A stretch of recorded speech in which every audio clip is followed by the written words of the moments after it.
আমি যেভাবে সিঁড়ি দিতেছি দেখতে পাচ্ছেন, এই যে একটা প্লাস্টার করার পরে যে প্লাস্টারটা কাটতে ফালতাছি। হ্যাঁ, ওই যে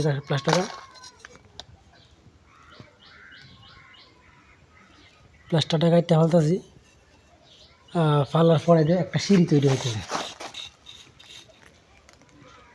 ক্লিয়ার মনে হয় বোঝা যাইতেছে না? ওই যে এইভাবে দিয়ে যদি টিনটা ব্যবহার করা হয় তো ভিতরে পানি যাবে না,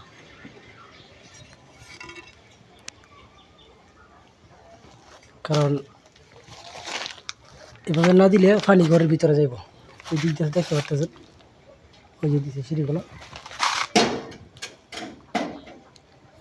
দেওয়ার কারণে এই যে পানি ভিতরে থাকবো, বাইরের পানি বাইরে থাকবে, ভিতরে আসবে না। কাজটা আপনারা অবশ্যই শিখে রাখতে পারেন, কোন সময় কাজে আসতে পারে।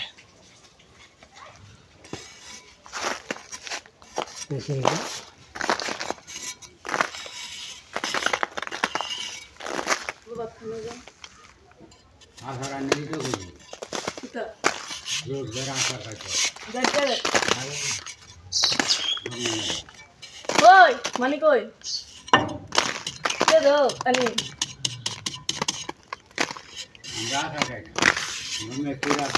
তুমি সিরিয়াল করতেছি আমরা শুরু পাইবো।